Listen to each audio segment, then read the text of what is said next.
Applying the right finish can give a plain, unfinished piece of furniture new life and keep it looking great for years to come. Here are some of the supplies you'll need.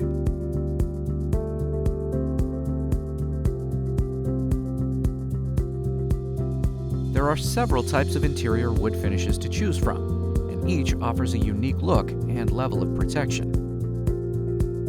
Choose finishes that will best accentuate your piece and protect it from daily wear and tear.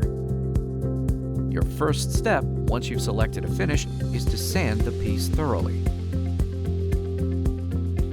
Starting with a coarse grit paper, sand in the direction of the grain. Continue sanding with progressively finer grit papers until the surface is smooth. Wipe it down, then remove any remaining dust using a tack cloth. If you opt to stain your piece, use a natural bristle brush or clean cotton rag. You'll want to apply light coats to build up the color to the desired shade.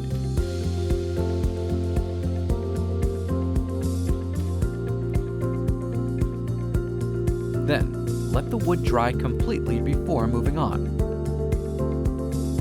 To apply a finish like polyurethane, begin by stirring, not shaking the product to avoid bubbles. Apply with a bristle brush, then allow the first coat to dry before adding a second.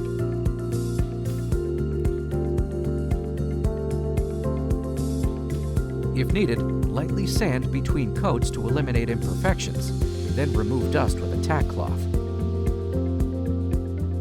You'll quickly see that a durable finish can keep wood furniture looking great for years to come. Good luck, and thanks for shopping at the Home Depot.